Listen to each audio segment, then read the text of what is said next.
So even if we don't want to stop our birth, rebirth for our sake, we should do it to please Krishna. Why should we be the reason for cause for Krishna's unhappiness? Hmm. So when a child is unhappy, what does it do? When a child is unhappy, parents are also unhappy. But when the child surrenders itself to the parents and says, okay, this is my problem, you please do whatever, give me relief. Parents are also happy. Oh, okay, now I'll fix it for the child. Right? Meaning, whatever extent possible for parents. Krishna is the supreme parent. Anything is possible. So when we surrender to him and just agree to do whatever he wants us to do, it makes him happy. And then he becomes happy because our suffering stops. So till we are suffering, Krishna is also unhappy. Our situation in the material world is not at all comfortable. But we are such foolish rascals, mudha, that we do not care to do anything about this. We are busy trying to arrange for temporary comfort in life, but we are neglecting the real discomforts of birth, death, old age, and disease. See, this is true. Even after we come to bhakti, we will be in the same mode. How to arrange for temporary comfort? Hmm. So all these anarthas that we have are there because we are still trying to arrange for temporary comforts. As the Prabhupada says, we are foolish rascals. This is our ignorance and foolishness. And therefore, Krishna comes to wake us up from this ignorance and take us back home, back to Godhead. This is his plan. But we have to wake up. Jeev jago, jeev jago. We have to wake up. And I keep seeing, over the last many years of my sadhana, I'm seeing that this ignorance is so deep rooted. Our foolishness is so deep rooted. It takes us years. It takes us years of hard endeavor to actually come out of it. It's really deep rooted. It's like, this I and mine, very, very deep rooted. So many people get stuck at different levels, right? Like, for example, some people are stuck with nation. Some people are, first, people are stuck with humanity. Then people are stuck with nation. Then people might be stuck with state, a country, state, uh, like this. Then they'll come down to my family and relatives. And then somebody, that foolishness, ignorance keeps continuing. Somebody says, okay, okay, no, no, all this. Suddenly we'll become very philosophical. We'll say, no, no, this whole world is running anyway based on Krishna's desire. So we become like indifferent to the world and its happenings. Because we are self-centered. But when it comes to our family and relatives, then we'll say, no, no, no, no. How can this happen to us? Hmm. And then some people also are able to get over this relatives business. Then finally it is family. Oh, what happens to yeah, yeah, it is their karma phala, their suffering. But when something happens to our family, immediate family, we are super perturbed because that bodily conception is there, just that it's reducing, and sometimes it's even just selfishness. Like I said, para dukkha dukhi. Vaishnava should see everybody and see, oh, suffering because they're not in Krishna consciousness. Right? But because we are self-centered, we become somewhat like, what should we say, renounced, indifferent with the world, with relatives, everything. We'll become indifferent to everything. But we are not indifferent to our own suffering, our family, our suffering. We are still hooked on because we are still in ignorance, bodily conception. Then some people might even transcend that. They might even come to the platform saying, yeah, not affected by anything. Okay, whatever is happening in the family. We made progress. We think, yeah, it's actually Krishna's will, Krishna's mercy, whatever. And we try to see everything as Krishna's mercy. But we then get stuck with ourselves. We get stuck with ourselves. Finally, last thing before, of course, Prabhupada says that, and then somebody comes to think I'm God, and that's the last layer of Maya. But because before that, it is me, my body, my requirements. We get stuck there because we're attached to this body. In spite of having heard a zillion times that I'm not this body, I'm spirit soul, we are still attached to this body. We're not ready to give up this body. And we want it to be in properly functional. We don't want suffering. And none of this is progress, actually, if you see. Because the first instruction that Krishna is saying in Bhagavad Gita is that your Atma natvevam jatunasam natvam neme janadipa na chaiva na bhavishyamaha sarve vayam ataparam. First he says we are Atma. We are individual souls. Amaivamsho jiva bhute jiva loke jiva bhuta sanatanaha. After that he says, but you will take time to come to that platform. You'll take time to come to the platform that you're not the body, you're spirit soul. What you should do? Matra sparshasta konteya sitoshna sukudakada. Tolerate.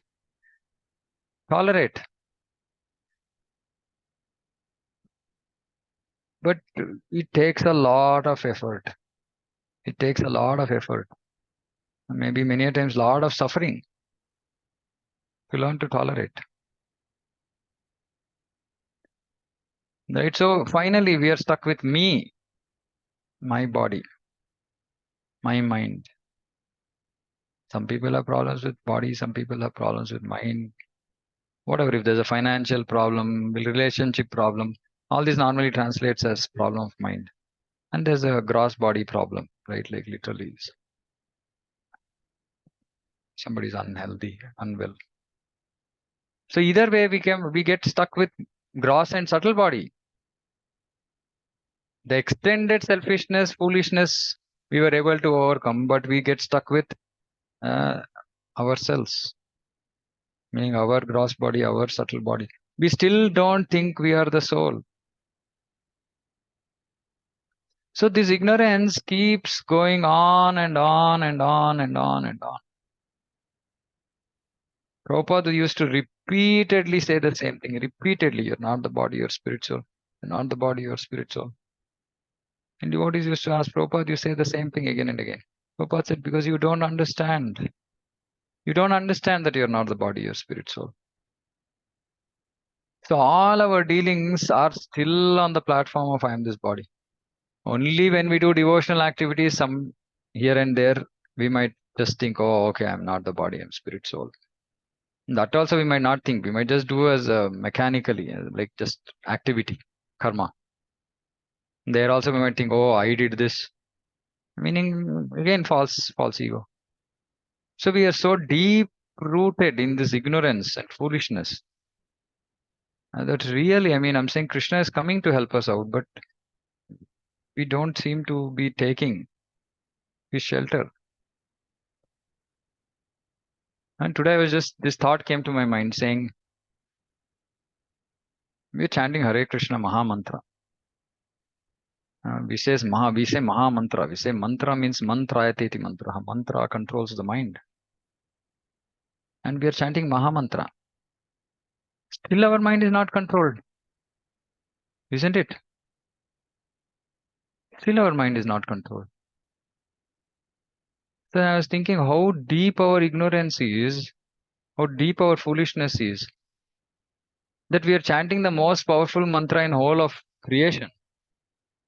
Still we are not able to make tremendous progress. We are not able to give up this attachment to body and mind. We are not able to transcend this suffering. We are not able to transcend these negative things, negative feelings, this just bodily conception of life. We are not able to transcend. It's taking so much time. Then two thoughts came to my mind. One, we can't say that because actually this conditioning is from zillions of lifetimes. And we are trying to clear it up in few years. So yeah, while it might look like it's not going at all, definitely it's going. But the deep-rooted stuff we get stuck with, and it might take some time to go. That's number one. Number two actually is our quality of chanting, quality of our absorption in Krishna consciousness. I was thinking, if Krishna is present with me, Krishna is all pure, Krishna is all perfect, Krishna is all powerful, there can't be any negativity, yeah, any unhappiness or any weakness. Nothing can be there, right, in Krishna's presence. We see that throughout Bhagavatam. So that means that we are not chanting properly. If we chant with the consciousness that actually Krishna is non-different from his Nama, that means that every time I'm taking the word, I'm chanting Krishna, Krishna is there. Krishna is there with me. And if Krishna is there, the all-powerful, all-pure, all-merciful Lord, how can I remain in ignorance? Krishna Surya Sama Maya Hoy Andhakar. So if we are really in touch with Krishna, we cannot be in ignorance. And I realized saying that, okay, yeah, so that means I am not really in touch with Krishna. So then I decided, okay, I think it's time for 64 rounds chanting. Right? Because this actually, at some point of time in our life, we should become absorbed in the Nama. Might not be practically possible for everybody, but this attachment to the Nama, realization that Krishna is there, Krishna is present, Krishna's Nama is non-different from Krishna. So it should have tremendous effect on me, on my consciousness, my mind, everything. So it's not happening just because we are not following the process and we are in deep ignorance. So anything we do, we should absorb ourselves. And this is my morning realization. So I'm sharing. And so we are deep in this ignorance, foolishness.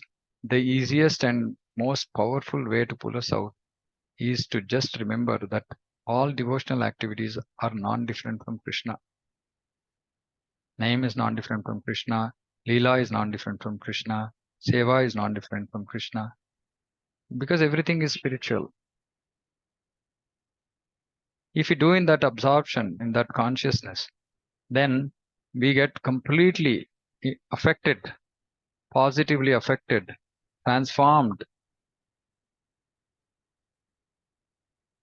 But we have a challenge to do that. So our endeavor has to be to do that, just absorb ourselves, trust that I'm associating with Krishna when I'm engaged in Krishna's service, when I'm taking Krishna's name, when I'm hearing about Krishna, when I'm glorifying Krishna, I'm in touch with Krishna.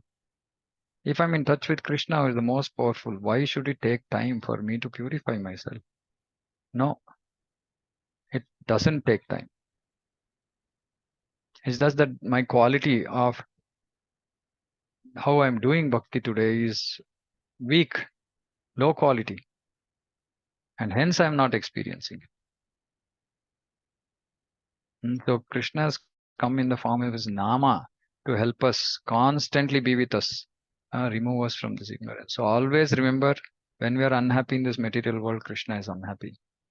So we should not do things that make us unhappy. What are things that make us unhappy? Just bodily conception of life makes us unhappy. Spiritual conception, real conception of life makes us happy.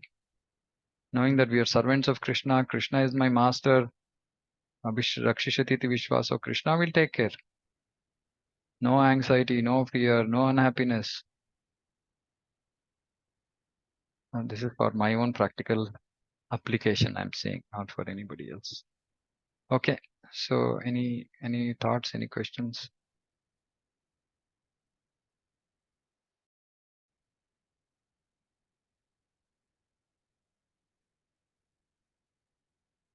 Hare Krishna.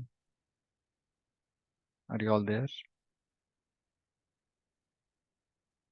Hare Krishna, Prabhuji. Okay. Hare Krishna, Prabhuji. Yeah. Yeah, Akshay Prabhu.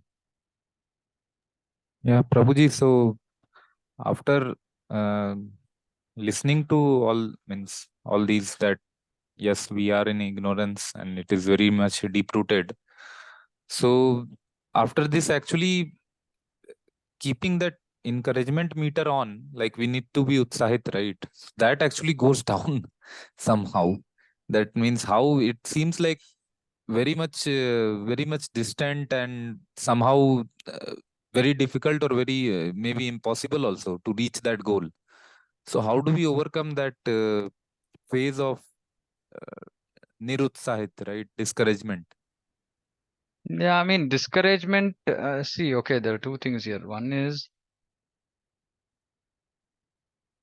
if we are in the association of the devotees who are always always enthusiastic, we will not lose our enthusiasm, right? Correct. Because see, this is a challenge with everybody, bro. Every jiva, every devotee, every practicing devotee who is like serious about bhakti, going through problems. Every devotee. We cannot think that no, I am somehow I am the only one who's suffering. No, everybody is suffering. Their way of suffering is different. Everybody is suffering, right? Like ant also suffers, the elephant also suffers. The suffering is their suffering, right? For an ant, even a small thing is a big suffering. For an elephant, maybe it's not that a big suffering. But whatever is suffering for an elephant is suffering for the elephant, right? Simple. So first thing is we have to understand everybody is suffering. Now then we have to see, oh, if everybody is suffering, then who are these devotees who are so enthusiastic all the time? Then we associate with them. We associate with them, meaning we understand, oh, okay, in spite of all your difficulties, how do you manage? What do you do? Right? Then we learn from them. And then we see, oh, then we see their problems. Then we see our, and say, oh, my problem really looks very small. Why am I just magnifying it so much that I'm losing enthusiasm? It's okay. It's a very small problem. Let me go on. Right? So one is association. Second is this, we forget this knowledge. We forget this knowledge because we are in ignorance, right? We keep falling down into ignorance every now and then. Because that seems to be our natural state at this point of time in conditioned life. So we have to remember this knowledge. We have to push ourselves to sattva guna. So that is why we have to hear, we have to make notes. I used to do it for many years. Like, make a A4 size paper and write down all these. Now, of course, I've moved from A4 size paper to my mobile, but that A4 size paper was very helpful because I used to put it in front of wherever my reading table or wherever, right? And every now and then I'm staring at those things, which I need to continuously remind myself of. So we have to remind ourselves, saying that, oh, no, I'm not body, I'm spirit, soul. Okay, everybody's going through suffering. Okay, Krishna is there. Krishna is guiding me. Krishna is helping me. Finally, why am I doing all this? To eventually, I want to serve Krishna nicely. Now, all this conditioning, this my mental state is not helping. So our motivation should be Krishna. Motivation should be Krishna, right? Then we should also remember, oh, I am unhappy. Krishna is unhappy. Oh my God, that's so bad. So these things should get stuck in our mind. I had not remembered having read this statement. Now it will get stuck in my mind. Now when I am unhappy, I just think, oh, no, I'm not going to be unhappy. Why should I make Krishna unhappy? I'm not going to be unhappy. Right. So these kind of, single liners, one statements, single line statements can change our life, can give us all that enthusiasm that is required. That is why we have to dive into Prabhupada's purports. This is not just these are not just like some words which have come together by chance. These sentences have been framed to make maximum impact on the jiva. They're really powerful, very, very powerful. So we have to remember this. And we should always count our blessings. As I said, positivity is not there in our life. We always look at negative. Are we thanking Krishna for everything he's given us? There we don't, then our enthusiasm will come back. Oh, so many things Krishna is giving me. Oh, one small thing. So look at the positives, right? So many things are there. So many ways we can remain enthusiastic. Okay, Prabhuji. Thanks Yeah. for the explanation. Okay. Anything else? Thank you, Prabhuji. Okay. Will we close? Okay. जगद्गुरु शिल प्रभुपाद की जय। वांछा कल्पतरुभ्यश्च कृपा सिन्धुभ्यो च पतितानां पावनेभ्यो वैष्णवेभ्यो नमो नमः। अनंत कोटि वैष्णव की जय। हरे कृष्ण। Hare Krishna Prabhuji, हरे Dandavat Pranam. कृष्ण। दंडवत।